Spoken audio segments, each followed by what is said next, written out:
గారి నాయకత్వం వర్ధిల్లాలి. జై టిఆర్ఎస్ జై టిఆర్ఎస్. జై తెలంగాణ. జై తెలంగాణ. నాయకత్వం వర్ధిల్లాలి. నాయకత్వం వర్ధిల్లాలి. జోహార్ అమరవీర విద్యార్థులకు. జోహార్. మన తెలంగాణ రక్షణ సేన అధినేత కవితమ్మ గారు రేపు సాయంత్రం 4 గంటలకు జిల్లా కేంద్రానికి రావడం జరుగుతుంది. జిల్లా కేంద్రంలో అంబేద్కర్ చౌరస్తా వద్ద సమావేశం ఉంటుంది. జెండా పండుగ కార్యక్రమం ఉంది. జెండా ఆవిష్కరణ అనంతరం సమావేశంలో మాట్లాడడం జరుగుతుంది. ఈ సమావేశం కోసం, రేపటి కార్యక్రమం కోసం ఈరోజు మా రాష్ట్ర నాయకులు మా రంజిత్ అన్న గారు, ఆ తర్వాత మారన్న గారు, ఆ తర్వాత ప్రవీణ్ గారు, ఆ తర్వాత ఆనందం, మరియు మా ఇన్ఛార్జీలు సతీష్ కుమార్, సంపత్ గారు, సిరిసిల్ల నియోజకవర్గ ఇన్ఛార్జ్ సంపత్ గారు, మరి మా కార్యకర్తలు, నాయకులు అందరం కలిసి చాలా ఏర్పాట్లు చేయడం జరిగింది.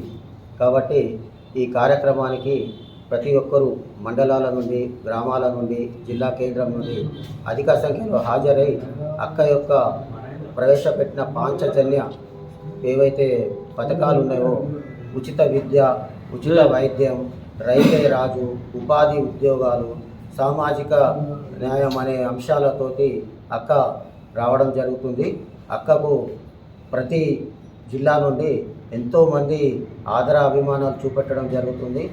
మన రోజు హైదరాబాద్ జిల్లా కేంద్రంలో ప్రతిరోజు 1000 నుంచి 200 మంది మా పార్టీలో జాయిన్ కావడం జరుగుతుంది.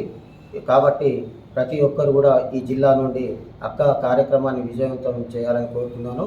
ముఖ్యంగా మా పాత్రికేయులు కూడా తెలంగాణ ఉద్యమంలో ఎంతో ముందుగా ఉండి తెలంగాణ రాష్ట్ర సాధన కోసం ఎంతో కృషి చేయడం జరిగింది. అదే తెలంగాణ ఉద్యమం కోసం మేము పోరాడుతున్నాం. సామాజిక తెలంగాణ రావాలనే ఉద్దేశంతో అక్క ఈ పార్టీని స్థాపించడం జరిగింది. కాబట్టి ప్రతి ఒక్కరు కూడా, పాత్రికేయులు కూడా మాకు సహాయ సహకారాలు అందించాలని, జిల్లాలోని ప్రజలందరూ ఈ కార్యక్రమానికి హాజరై విజయవంతం చేయాలని కోరుకుంటున్నాను. ముందుగా పాత్రికేయ మిత్రులకు, విలేకరులకు అందరూ కూడా నమస్కారం. రేపు 18వ తేదీ నాడు తెలంగాణ రక్షణ సేన పార్టీ అధ్యక్షురాలు కవితక్క గారు పార్టీ పెట్టాక మొట్టమొదటిసారిగా సిరిసిల్ల పట్టణానికి విచ్చేస్తున్నారు.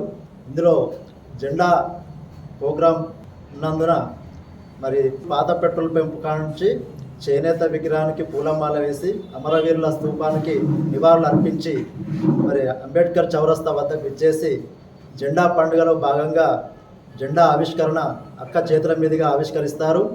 అలాగే చేనేత కార్మికుల సమస్యలు, బీడీ కార్మికుల సమస్యలు ఉన్నటువంటి సిరిసిల్ల అంటేనే చేనేత పద్మశాలిల గురించి ప్రత్యేకంగా మాట్లాడబోతున్నారు. రాబోయే రోజుల్లో కూడా తెలంగాణ రక్షణ సేన పార్టీ నుండి అక్కగారు పద్మశాలిలకు ప్రత్యేక చొరవ చూంచి ఇక్కడ ఉన్న సమస్యలను అక్కగారు దృష్టికి తీసుకెళ్ళాం.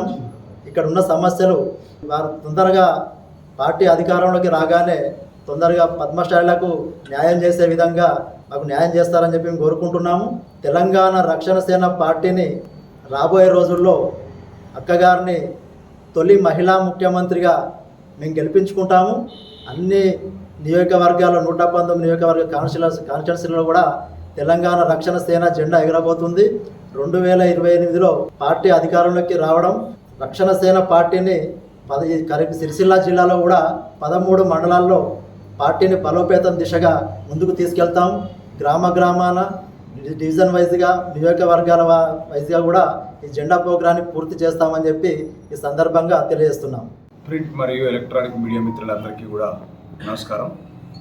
ఈరోజు ఈ విలేకరుల సమావేశం నిర్వహించడానికి కారణం ఏంటంటే, శ్రీమతి కల్వకుంట్ల కవితమ్మ తెలంగాణ రక్షణ సేన అధ్యక్షురాలు రేపు రాజన్న సిరిసిల్ల జిల్లా అయినటువంటి సిరిసిల్ల నియోజకవర్గ కేంద్రానికి జెండా పండుగలో భాగంగా జెండా ఆవిష్కరణ కార్యక్రమానికి ముఖ్య అతిథిగా రాబోతా ఉన్నారు. ఈరోజు తెలంగాణ రాష్ట్రంలో తెలంగాణ ఆత్మను పురుడు పోసుకొని తెలంగాణ అమరవీరుల మరియు ఉద్యమకారుల ఆకాంక్షలను, ఆశయాలను నెరవేర్చాలనే ఉద్దేశంతో తెలంగాణ రక్షణ సేనను ఏర్పాటు చేసి తెలంగాణ యొక్క జెండాను, ఎజెండాను గ్రామాలను తీసుకెళ్లే ఉద్దేశంతో ఈ నెల 20వ తారీఖు వరకు కూడా అన్ని నియోజకవర్గ కేంద్రాలలో, మండలాల లోపల జెండా ఆవిష్కరణ కార్యక్రమం జెండా పండుగ పేరుతో నిర్వహిస్తున్నాం. అందులో భాగంగా రేపు రాజన్న సిరిసిల్ల జిల్లా అయినటువంటి సిరిసిల్ల నియోజకవర్గ కేంద్రానికి మా అధ్యక్షురాలు శ్రీమతి కల్వకుంట్ల కవితమ్మ గారు రాబోతా ఉన్నారు. అట్టి కార్యక్రమానికి పార్టీ శ్రేణులు పెద్ద ఎత్తున తరలి రావాలని కోరుతా ఉన్నాం. ఈరోజు మీరు ఒకసారి గమనించినట్లయితే అన్ని కూడా ఈరోజు రాజకీయ పార్టీలు తెలంగాణ అస్తిత్వాన్ని కోల్పోయి తెలంగాణ ప్రజలకు రక్షణ లేని పరిస్థితుల్లో తెలంగాణకి రక్షణగా ఒక అడ్డుగోడగా నిలబడుతూ తెలంగాణ ప్రజల వాయిస్గా నిలబడుతూ ఒక ప్రశ్నించే గొంతుకగా నిలబడుతూ ఎక్కడ అన్యాయం జరిగినా ముఖ్యంగా ఎస్సీ బీసీ మైనార్టీ వర్గాలకు అన్యాయం జరిగినా కూడా అక్కడ పోయి శ్రీమతి కల్వకుంట్ల కవితమ్మ గారు గట్టిగా ప్రశ్నిస్తూ ఉన్నారు. రాబోయే రోజుల్లో ఖచ్చితంగా పాంచజన్యం ప్రకటించినటువంటి సందర్భంలో తెలంగాణ రాష్ట్రంలోని ప్రజలందరూ కూడా ఆశగా ఎదురు చూస్తున్నటువంటి సందర్భంలో ఎందుకోసం అంటే ఏ నీళ్లు నిధులు నియామకాల పేరిట రాష్ట్రాన్ని సాధించుకున్నామో ఆ దిశగా మనం సాధించలేని పరిస్థితి కనిపిస్తూ ఉన్నది. కాబట్టి ఈరోజు ఆ ఆశయాలను సాధించాలని చెప్పేసి శ్రీమతి కల్వకుంట్ల కవితమ్మ గారు పాంచజన్యం ప్రకటించింది. దానికి ప్రజల నుంచి పెద్ద ఎత్తున మద్దతు వస్తూ ఉన్నది. విద్య, వైద్యం, ఉపాధి, వ్యవసాయం, సామాజిక న్యాయ తెలంగాణను ఈరోజు ప్రకటించి ప్రజల్లోకి వెళ్తున్నటువంటి సందర్భంలో ప్రజలు ఒకవైపు బ్రహ్మరథం పడుతున్నటువంటి పరిస్థితి కనిపిస్తూ ఉన్నది. కాబట్టి తెలంగాణ ప్రజలు పెద్ద ఎత్తున ఈరోజు బ్రహ్మరథం పడుతున్నారు. రేపు సిరిసిల్ల నియోజకవర్గ కేంద్రంలో జెండా ఆవిష్కరణ కార్యక్రమం తర్వాత ప్రసంగిస్తారు. అట్టి కార్యక్రమానికి కార్యకర్తలు, ప్రజలు, రైతులు, విద్యార్థులు, యువకులు, కార్మికులు, కర్షకులు, మహిళలు పెద్ద ఎత్తున తరలి రావాలని అట్టి కార్యక్రమాన్ని విజయవంతం చేయాలని కోరుతా ఉన్నాను. నమస్కారం.